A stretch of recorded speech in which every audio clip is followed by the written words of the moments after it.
Dios les bendiga, hermanos. Quería compartir con ustedes un pasaje de la palabra de Dios y llevarles un pensamiento breve en este tiempo. Miren, cuando Pablo se convirtió, los cristianos, al verlo convertido, lo primero que pensaron es: este hombre nos quiere engañar, porque Pablo era un perseguidor de la iglesia. Y eso trajo conflictos entre los cristianos.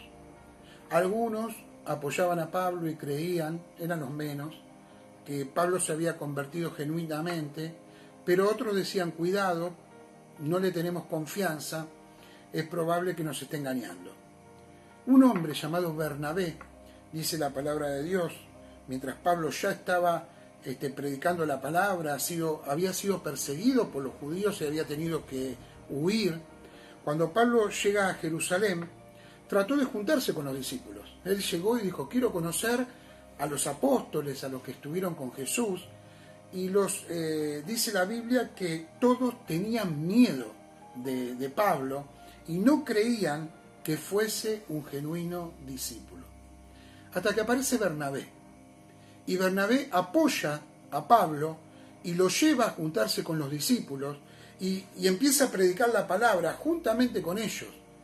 Y cuando vieron el obrar de Dios en Pablo, el testimonio de Pablo, muchos comenzaron a creer que lo que Pablo había pasado era genuino, que realmente se había convertido al Señor.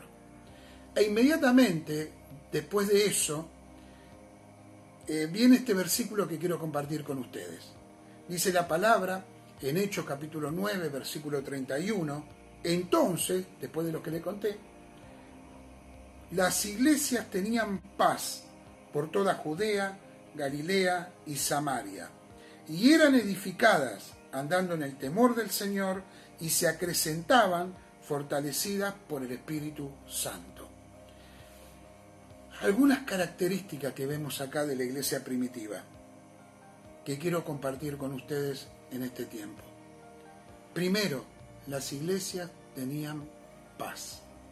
Y hermanos, la paz en las iglesias es un don invaluable, es un tesoro precioso para una congregación que haya paz. Pero no la paz de los cementerios, sino una paz activa, una paz que redunde en el trabajo para el Señor. Y Bernabé no fue un pasivo, fue un pacificador. Bernabé peleó por la paz, trajo a Pablo, lo llevó a los discípulos y eso trajo paz a las iglesias. Los que pensaban en contra de Pablo comenzaron a pensar bien sobre Pablo y eso trajo una unidad y trajo paz. Un hombre, Bernabé, se propuso traer paz a la iglesia. La segunda característica que vemos en este versículo que hemos leído es que las iglesias eran edificadas. Eran edificadas. ¿Qué quiere decir eso? Se les predicaba la palabra de Dios, se les enseñaba la palabra de Dios, se los edificaba en la doctrina de Jesucristo, se les hablaba del Evangelio de Jesucristo. ¿Qué hacía eso? Que los hermanos crezcan, que los hermanos maduren.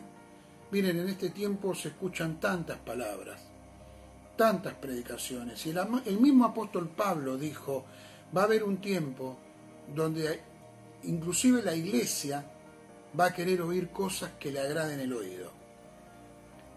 Sin embargo, no somos edificados porque se nos digan cosas lindas, somos edificados por la palabra de Dios.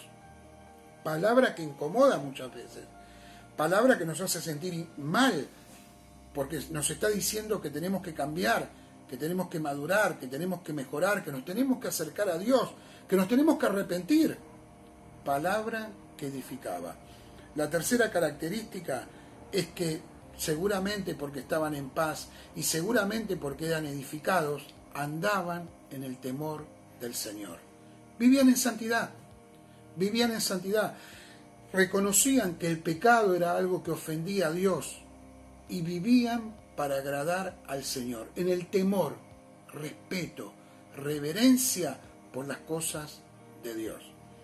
Y la cuarta característica era que esas iglesias crecían fortalecidas por el poder del Espíritu Santo.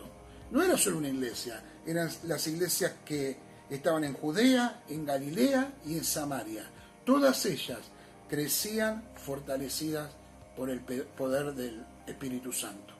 Se acrecentaban, estaban bien plantadas, bien firmes, porque en ellas había paz, en ellas había enseñanza de la palabra, en ellas había temor de Dios, entonces estaban fortalecidas por el poder del Espíritu Santo. ¿Qué sucedió? Inmediatamente después leemos la curación de Eneas. Pedro valida a visitar a un hombre que estaba enfermo, que se llamaba Eneas, y dice que estaba hacía 8 años paralítico en la cama. Pedro se le acerca y le dice: Eneas, Jesucristo te sana, levántate y hacé la cama, ¿no? Dice que Eneas en ese mismo momento se levantó y todos vieron el milagro que Dios había hecho. ¿Y qué sucedió después? Muchos se convirtieron al Señor. Hoy queremos ver milagros sin paz, milagros sin edificación, milagros sin temor de Dios, milagros sin poder en el Espíritu Santo, sin llenura del Espíritu Santo. Hoy se quieren ver milagros, ¿no? Se decía que la generación perversa demanda señal, que busca los milagros. Hermanos, busquemos a Cristo, busquemos al Señor. Así era la iglesia primitiva y así queremos nosotros ser como iglesia. Es el camino más difícil, es el menos transitado, es el camino que tiene que ver con la santidad, con buscar a Dios, pero es el camino que aprueba el Señor. Seamos llenos del Espíritu Santo. Empecemos por nuestros hogares. Hoy estamos en nuestros hogares, con nuestras familias. Empecemos con ellos. Prediquémosles la palabra. Seamos llenos del Espíritu Santo. Vivamos en santidad. Y cuando salgamos de todo esto, seremos una iglesia poderosa, llena del Espíritu Santo. Y como sucedió en Lida, con Eneas y con los que estaban ahí alrededor, muchos se van a convertir al Señor. Pero preparémonos. Dios tiene un gran propósito con nuestra iglesia. Que Dios les bendiga.